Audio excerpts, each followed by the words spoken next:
It's now time to introduce our third storyteller. Quiles is an artist, and she's also president of Palante Latinx. Moving forward, she will share her story about how a reckless, impulsive decision brought a neighbor into her circle. Welcome, Em.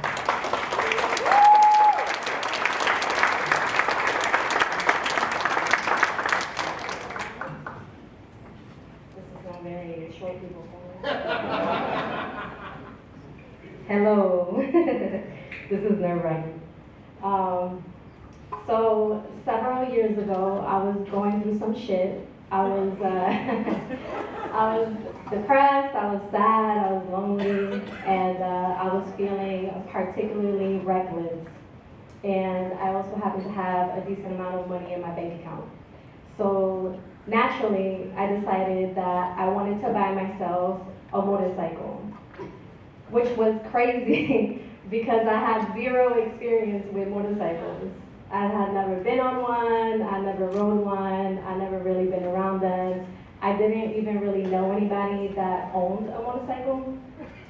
The only person that I knew that had some experience with motorcycles was my uncle. So I called my uncle and I'm like, hey, I want to buy myself a motorcycle. And he says, you're crazy. Because he knew that I was serious. So we get to talking and he gives me the 411 on motorcycles and he explains to me the differences and all of that. And he says, you should get yourself a 250, which refers to the engine size. And so for you motorcycle enthusiasts, the differences in motorcycle engines on the spectrum, 250 cc's is on the lower end. So anything less than that would be considered a moped. So I'm like, all right, I take this information and I Google and I research and I start looking up at different 250 cc motorcycles. And I find that there's a dealership in Providence that has a Honda CBR 250 for sale. So I'm like, all right, you know, the price is decent, you know, it looks good, whatever. But I wasn't in any hurry to buy it, so I kind of put it in the back of my mind. A few days go by and my uncle calls me up and he's like, hey, I'm having car issues, can you give me a ride to go pick up my paycheck? And while we're at it, I'll give you the money that I owe you, because at the time he owed me like $1,200 or something like that. So I'm like, all right, fine. Where do you need to go to pick up your paycheck? And he's like, Providence. So I'm like, all right, let's go. So I'm like, all right, this is a sign from the divine. Let's go. So we go to Providence, we go to the dealership. I see the bike, I immediately love it, and I'm like, yes, I'll buy it right now. I pay for it cash, and I arrange for them to deliver it to Worcester because, you know, you still need to insure it and register and all that. I also didn't even know how to turn it on, so riding it back was probably not the best idea. So I get myself a little storage unit, they deliver the bike, and it's like here, right? You know, it's no longer an idea, I actually own it, and it's mine, and I don't know what to do with it. Like, what I do, I don't even know where to put the gas in it, I don't know, how this thing works. So I was like, all right, well, now that I have it, maybe I should learn how to ride it. So I signed up to take the motorcycle safety course in West Worcester, and so I go and I'm like, yeah, I'm gonna go in there, I'm gonna learn to ride, I'm gonna be a biker girl, my summer's gonna be lit. So I get there, and it's a 2-day thing, and it wasn't as easy as I thought it was gonna be. They had like old bikes, and the clutch was hard, and I'm like, oh no, I'm gonna get callus on my hands, this is crazy, and so I ended up falling. I fell in front of everybody that was there, which was like super embarrassing. Because like if you don't clutch and gas properly, it'll seize and jerk on you. And that's what happened, and I fell. And I just laid there on the ground, like, contemplating my life decisions. I'm like, why am I like this? How do I end up in these situations? And I just laid there. But the instructor had no sympathy for me either. She just kind of goes up to me and she's like, ma'am, I need you to get up so I can finish my class. And I'm like, but I just fell. Like, let me have a moment. And she's like, well, you can go home, but there's no refunds. And if you leave, you have to start over. And I was already like halfway through and I'm just like, damn, man.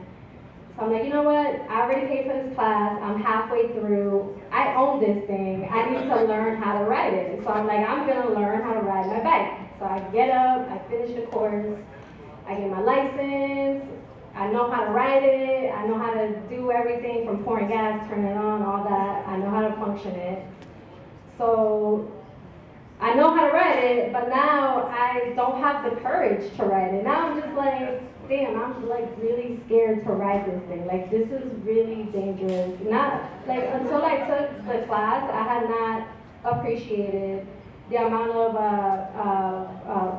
like safety that goes into riding, like how aware you have to be of your surroundings and how reckless we are as motorists sometimes when we're sharing the road with other bikers. And so now I'm scared. Now I'm just like, damn, I don't know what to do. Like, what am I gonna do? Just like sell this bike and own a bike and sell it and never ride it? So I'm like, all right, well maybe if I take it out of the storage and I park it across the street from my apartment, I'll be more inclined to ride it. Don't feel like that's my brother over there. He's laughing at me. He lived a good story. He did. So I have the bike and it's parked across the street and I'm still like very scared to ride it. Like, I thought it would be more encouraging just having it there, but it wasn't. Because I would look at it and I'm just like, damn, it's so pretty, and I would look at it from across the street and I would like blow kisses at it.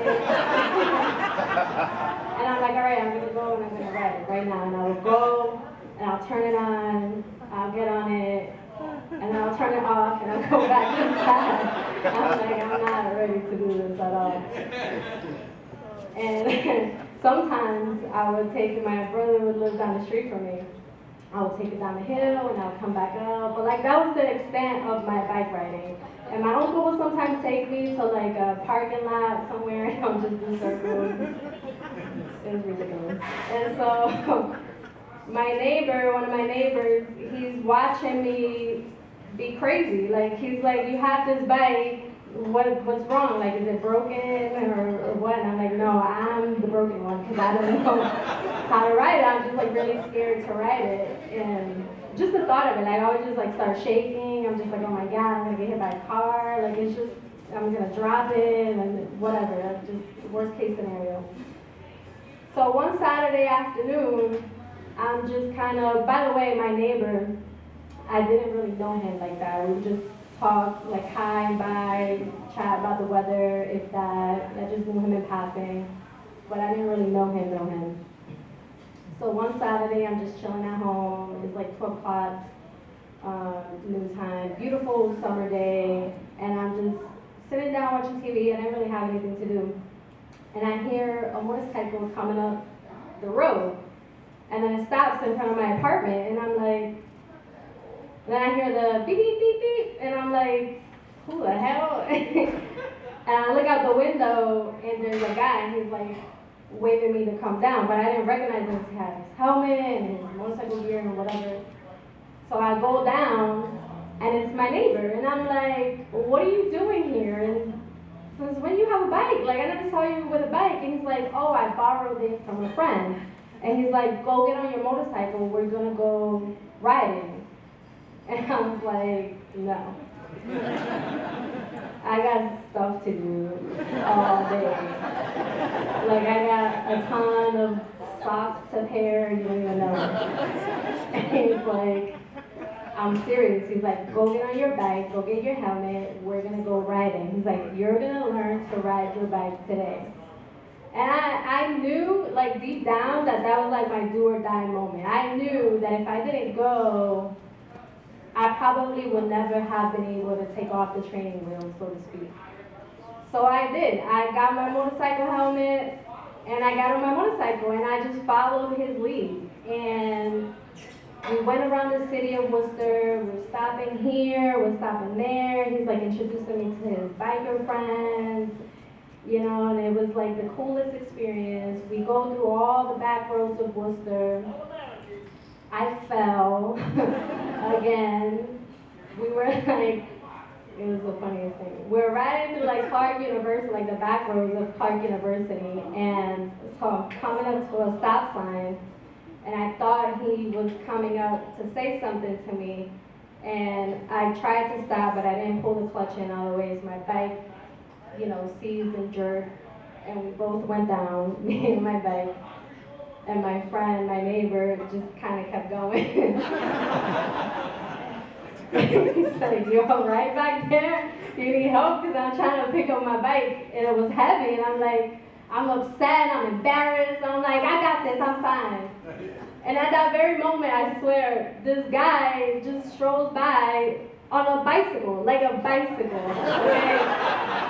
And he's just like slowly strolling by. He didn't even stop. He's like, you good, man? And he just kept going. I'm like, you so rude, man. Just mind business. And I'm upset. I'm like trying to pick up my bike. My neighbor finally was like, all right, let me help this shit. And he went and he helped me pick up my bike. And we rode for the whole day. I came back like at 1 o'clock in the morning. We went through like Leicester and Clinton, the reservoir, all the scenic route. We ended up all the way in Connecticut, through all the back roads. He kept trying to get on the highway, and I was like, bye. I was like, see, I have my limits, all right? Don't test my courage too much. I'm not getting on the highway. But we rode the whole day, and like I said, I got home back at like 1 o'clock in the morning, and that day had such an impact on me because of that one small gesture that my neighbor did. He saw me struggling with my bike, and he just pulled up and he's like, you're gonna learn to ride today, and I'm gonna be there with you the whole way. And I didn't realize this, and I don't think I ever told him that, what an impact it had on me. He introduced me to this whole community that I'm still a part of to this day.